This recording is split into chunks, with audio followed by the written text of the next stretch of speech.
Welcome to the weekly message from Unity North Tampa, presented here on the Experience of the Soul podcast channel. Today's message is Light of the Masters and was recorded on Sunday, August 28th, 2022. We are in week 4 of our series, Tears to Triumph, and we've had some amazing conversations on Monday evening where we could go deeper into the material.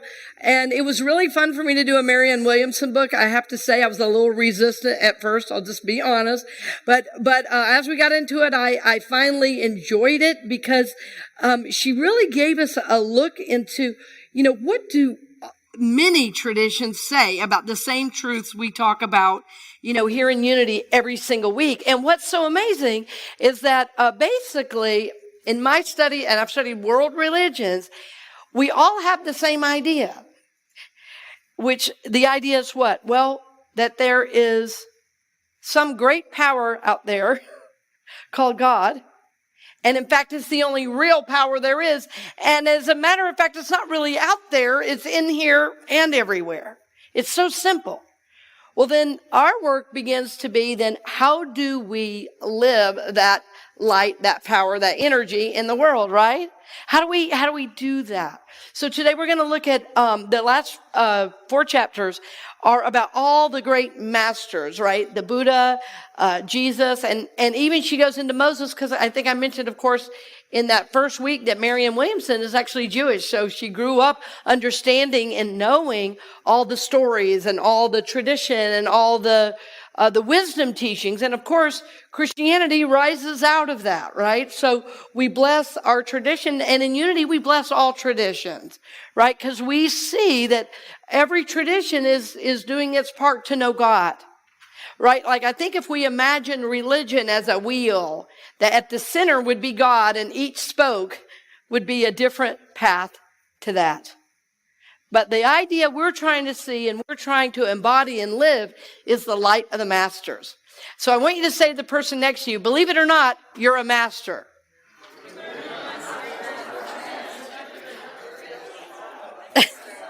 Believe it or not, you're a master. I love kids and parents saying that to each other. Believe it or not, you're a master. And yes, some of those masters are here to teach us things we didn't know we wanted to learn, right? Right. So we all have the light of the masters within us. So what can we do? So if you were taking notes today, number 1 would be right understanding. Right understanding. So in the Buddhist tradition, what we have learned is that, and I don't spend a lot of time on this, but I felt like I wanted to touch on it because she did in the book. And I've studied Buddhism for many years, and my prayer beads and the prayer beads we sell in the bookstore are actually Buddhist beads because there's 108 beads. And that 108, that 1 stands for the one reality we call God. The 0 stands for the fact that basically I'm nothing. I'm nothing and everything, right?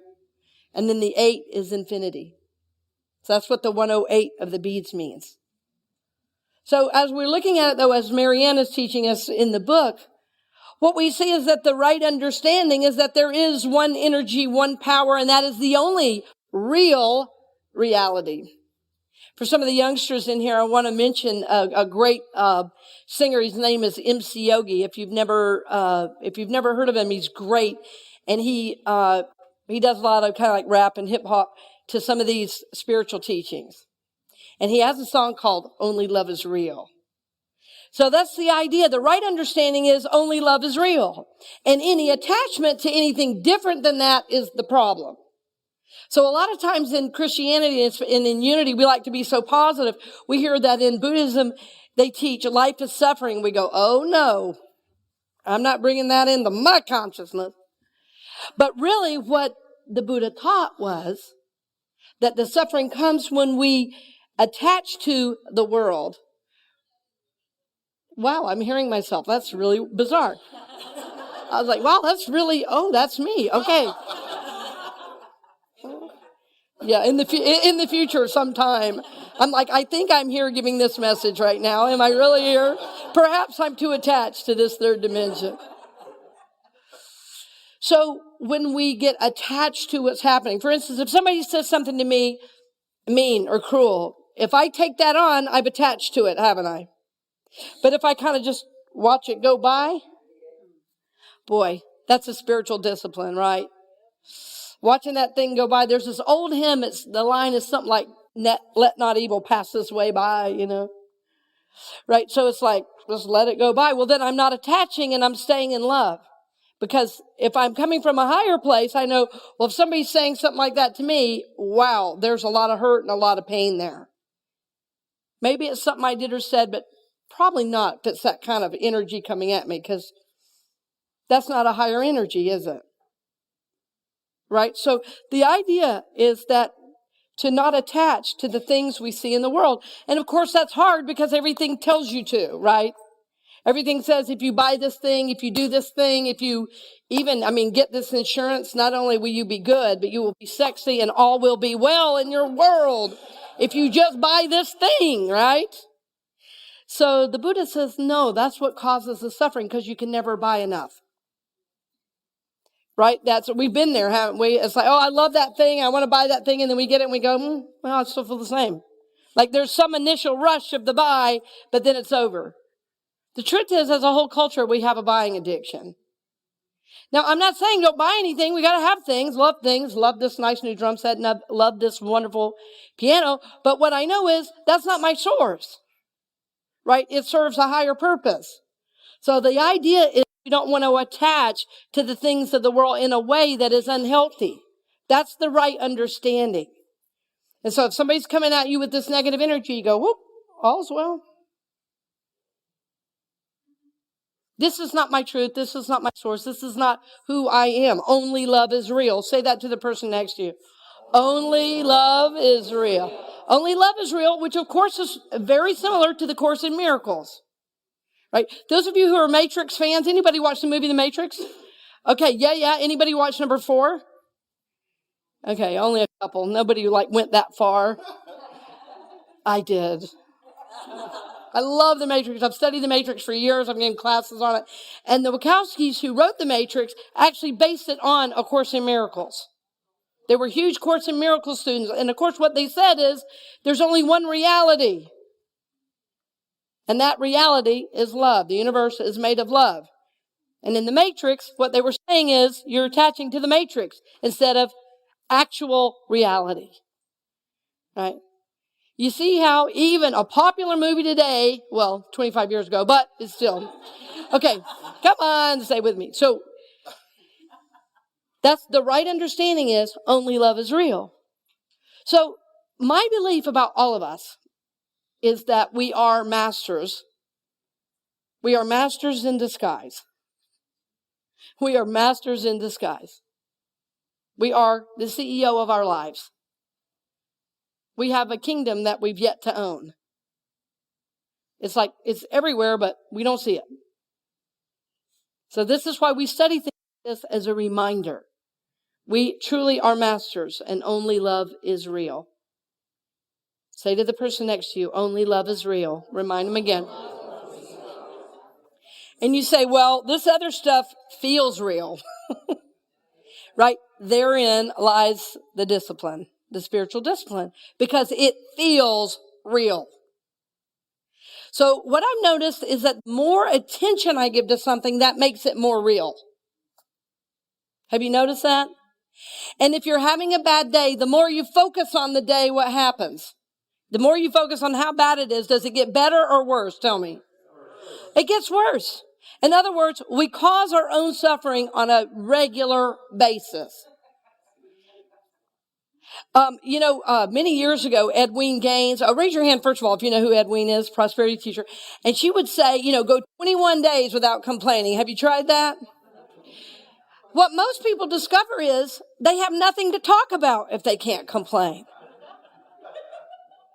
They say, well, I went to call a friend and all I could think about was what was wrong. So it's like a little thing, but that's one of the ways we anchor into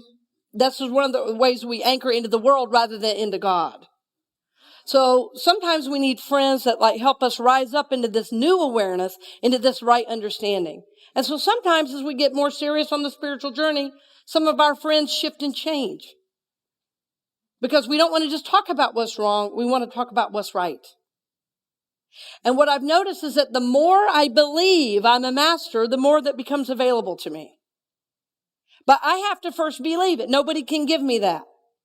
So right now in the world, it's very popular to blame somebody for how you feel. And I'm saying it's up to us to decide that. Me and God. We're in this together. And of course, outer circumstances impact. Outer circumstances make a difference, which is why we want to bring that understanding to life.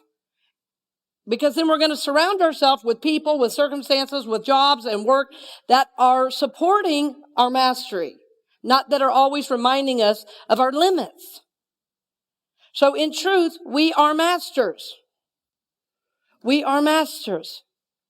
Say with me, I am a master. Together, I am a master. You say, of what? Everything. There's this really old book. It's called, now we don't have this in the bookstore. It's so old. It's not even available anymore. It's called The Man Who Tapped the Secrets of the Universe. And the stories in that book are all so wild about everything this one man was able to do. You almost wouldn't believe it. Like he was an inventor. He was a Olympic ice skater. I mean, it's like the list went on and on and on. He just totally understood his connection to all that is and would tap into that for whatever he was trying to manifest. And he said, we all have that. I just actually believe it. I just actually believe it. So let's look at number 2. Number 2 is, excuse me a moment. Something is, okay. That was causing a flat tire up here. It was a little something. So number 2, I am that I am. Say that with me. I am that I am. So this is, does that remind you of Popeye at all? Okay.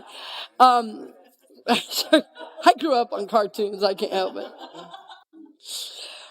This is actually a scripture, isn't it? From the Bible. It's where Moses was out tending flocks, living in the land of Midian, which means middle. And it was after, I want to point out, it was after Moses had done something real bad. And he had fled to that area of the country. And what he'd done, he'd actually killed an Egyptian that he saw beating a Jew. Now, at that time, Moses didn't know that was who he was, but, because he didn't really know his origins, because he'd been raised up with Pharaoh, that story. Anyway, do a whole thing on that. But, so when he fled, and he was out just, watching the sheep and everything, all of a sudden he sees this, it's like a bush out there. It looked like it was on fire, but it wasn't burning. And a voice came out of that bush and spoke to him. So it was what we might call a transcendent experience. He was just minding his own business, and all of a sudden, here's the voice of God. But what I've noticed is that sometimes we have to be way far off. We have to kind of be in a bad place before we ever hear God. Does anybody know what I mean by that? And basically, the voice said, I am that I am. Like Moses said, well, I know you want me to help your people and everything, but who do I say sent me? Because the voice was saying, you got to rescue these Israelites from slavery. And Moses said, well, who do I say sent me? And the voice says, I am that I am. Moses says, oh, I can't go do that. I can't even speak right. Let's get my brother to help. God said, yeah, you can take him too, but you're going. So I am that I am means I am beingness itself. I am beingness itself. In other words, live this light in the world. Live. At that time Moses didn't know it. He'd been saved from death, right? And God was speaking to him, I am that I am. You tell him all that is sent you. So where is that presence? Right here. I am that I am. In other words, go live it. You're the one the people need. You lead them. Moses says, I think somebody else can do that. No, you. So see, that's how it is with us, right? God's waiting on us to live it. Live the magic. Like we know it already. Go do it. And then we moved to the Jesus ministry, and Jesus sent out the 70. He's like, I've already done my bit. Your turn. Your turn. In churches all around the country and around the world, we're so busy worshiping Jesus, we've forgotten to live it. We've forgotten to live the Christ presence. That's our call. That's your mastery. And that's number 3. The resurrection living. So the whole point, in my view, that Jesus came to show us is how to overcome this physical world. Because it looked like he died, but then he rose. In other words, resurrection is possible. So Jesus' birth at the time was like hope for the world. Oh my goodness, God made manifest. God is here. Now what? Jesus said, I'm trying to show you what to do. You can just do this. You can do this. Look, you can even turn water into wine. What a great friend to have at parties. Right? Just kidding. I'm kidding. I know a lot of us are in recovery. Bless that. Yeah. So I'm just saying.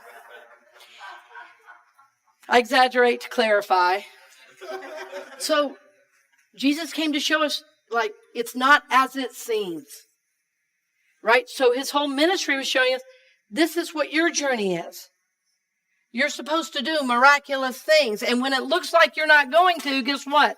Resurrection is coming for you.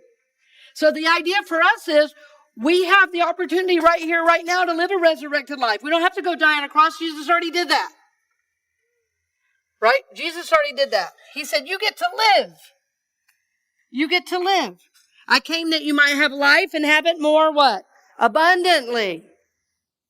Right? We're still living off crumbs and the banquet's been set. Right? Time to live a resurrected life, which means you get to have the relationship of your dreams. You get to have the job of your dreams. You get to have the income of your dreams. You get to have the church of your dreams. You get to have the car of your dreams. You get to have things that work all the time.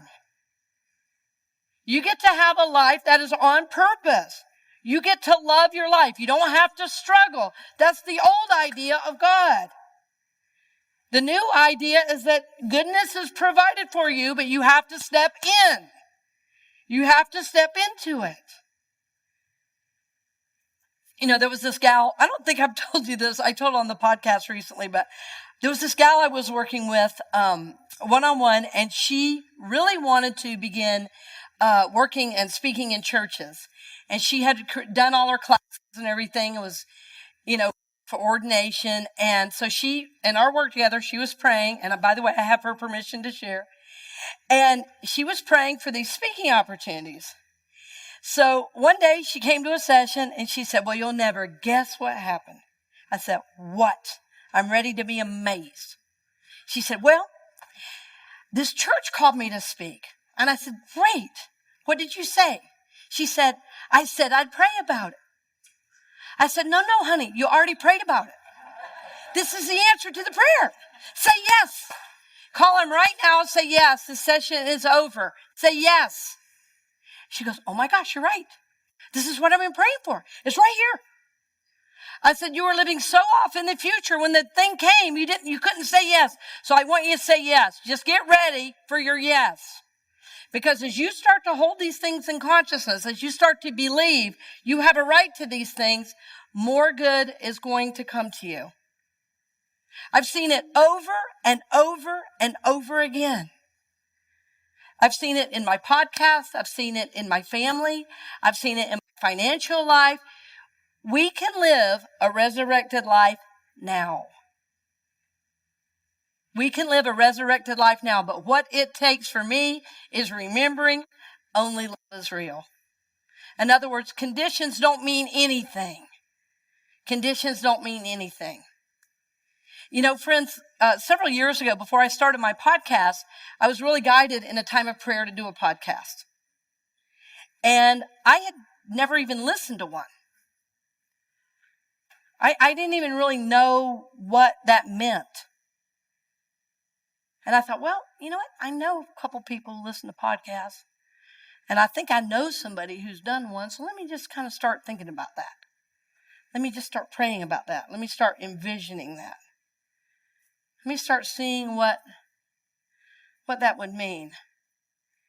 And you know, friends, it's almost 5 years I've been doing a podcast, and it's now in over 90 countries around the world. We're right at 200,000 downloads. Can you imagine? But when I first was guided, I didn't even know what it was. So this doesn't just work for me. What I'm here to tell you is if I can do it, any of you can do it. It is believing it is so.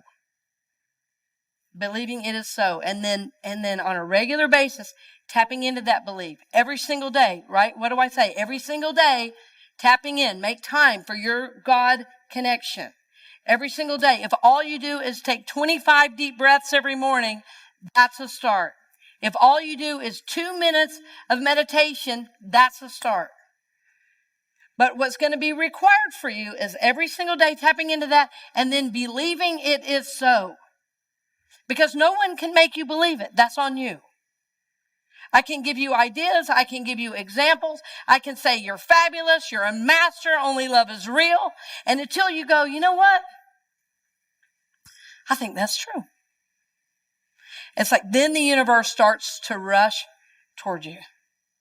This is the good news. Amen? This is the good news. So we are here to be masters.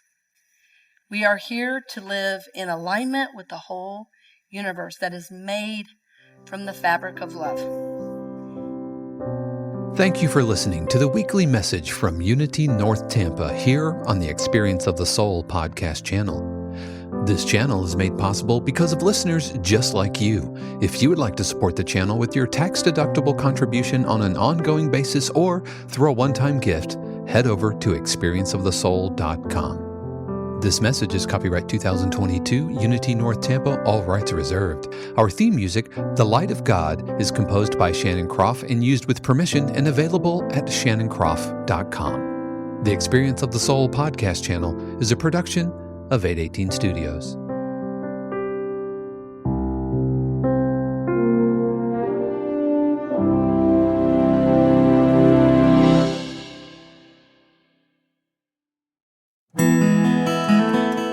Hey friends, Sean here, your Experience of the Soul producer. I want to take a moment to tell you about something truly exciting. The SoulWorks online community, created by your host, Cynthia Alice Anderson, and available on the Mighty Networks app. If you're looking for a place where you can explore your spiritual path, connect with others, and grow in a meaningful way, then this is for you. SoulWorks is so much more than an online community. It's a safe, inclusive space for spiritual exploration, self-discovery, and personal transformation. Inside the community, you'll find everything from uplifting spiritual studies to soul-centered growth practices, meditations, affirmations, and so much more. It's a space where you'll always be supported and never judged. The best part, membership is free. You'll have access to powerful resources, inspiring content, and a supportive group of like-minded people who are all on their own unique spiritual journeys. And if you're ready to dive deeper, there are premium options available to enhance your experience with a live Monday night talk series and extended, deeper meditations. If you're seeking a place to connect, grow, and nurture your soul, we would love to have you join us in the SoulWorks community and see where this journey can take you. Visit my.soulworkscommunity.com today.